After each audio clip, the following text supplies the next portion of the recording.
नमस्कार, स्वागत आहे तुमचे आमच्या चॅनलमध्ये। आवाज महामुंबईचा, शोध बातमीचा, कौल मनाचा। चला तर मग आमचे चॅनल शेअर करा, लाईक करा आणि सबस्क्राइब करा। धन्यवाद। कोकणातील अवकाळी पावसामुळे भातशेतीचे नुकसान, तहसीलदारांना निवेदन व नुकसान भरपाईसाठी मागणी। अवकाळी पावसामुळे कोकणातील शेती क्षेत्रावर मोठे संकट कोसळले आहे। विशेषतः भातशेतीला मोठे नुकसान झाले असून शेतकऱ्यांच्या जीविताचाही प्रश्न निर्माण झाला आहे।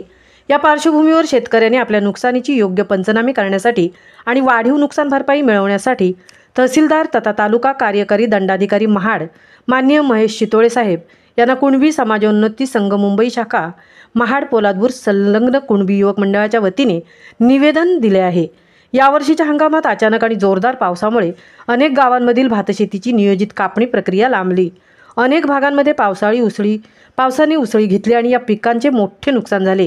त्यामुळे उत्पादनात मोठी घट झाली आहे। शेतकरी व कृषी विभागाच्या माहितीप्रमाणे योग्य आणि अचूक पंचनामे होणं हे आवश्यक आहे, जेणेकरून नुकसानीची योग्य तोडगा आणि नुकसान भरपाई निश्चित केली जाऊ शकेल। पंचनामे न झाल्यास शेतकऱ्यांना नुकसान भरपाईपासून वंचित राहावे लागते, ज्यामुळे त्यांचे जीवनावश्यक गरजा भागवणं अवघड होतील।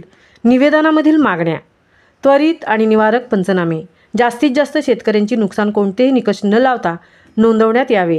वाढीव नुकसान भरपाई, अवकाळी पावसामुळे झालेल्या नुकसानासाठी तातडीने वाढीव भरपाई दिली जावी। आर्थिक मदत व सहाय्य, आवश्यकतेनुसार तातडीची आर्थिक मदत व पुनर्वसनासाठी योजना राबवावी। वाढीव मदत व कृषी सहाय्य, पीक वाढीसाठी व शेतकऱ्यांना योग्य मार्गदर्शन व मदत मिळावी। लवकरात लवकर पंचनामे करण्याचे आदेश दिले आहेत।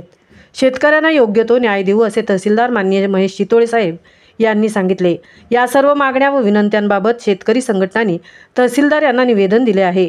तहसीलदारांनी संबंधित विभागांशी समन्वय साधून पंचनामे प्रक्रिया सुरळीत पार पाडाव्यात आणि त्वरित नुकसान भरपाई व इतर मदतीचा निर्णय घेणं हे आवश्यक आहे। शेतीसाठी भविष्यात सुरक्षा, याशिवाय भविष्यात अशा परिस्थिती टाळण्यासाठी योग्य पूर्वसूचना, वेळेवर योजनेची अंमलबजावणी व शेतकऱ्यांना योग्य मार्गदर्शन आवश्यक आहे।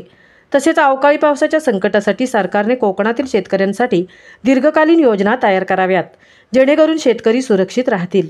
कोकणातील शेतकरी आजही आपल्या कष्टाची फळे मिळवण्यासाठी संघर्ष करत आहेत। त्यांच्यासाठी योग्य आणि तात्काळ मदत मिळावी हीच हक्काची मागणी आहे।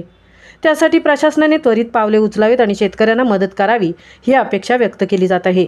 सदर भेटीसाठी कुणबी समाजोन्नती संघ मुंबई शाखा महाड पोलादपूरचे सरचिटणीस ॲडव्होकेट मंगेश हुमणे, युवक मंडळ उपाध्यक्ष ॲडव्होकेट राजेश देवळे, वहूर ग्रामपंचायत उपसरपंच तथा मध्यवर्ती मंडळाचे सदस्य किरीट पेंढारी, विनेरे महिला अध्यक्षा वर्षा कालप, संजय रेशीम, निमेश बाईत, विनायक येलकर, ॲडव्होकेट नथुराम बाईत, श्रीहरी उमासरे, पांडुरंग भेकरे, मंगेश कालप आणि समाज बांधव उपस्थित होते। आवाज महामुंबईचा चॅनलसाठी मितेश नवले, सहतृप्ती वोईर, महाड।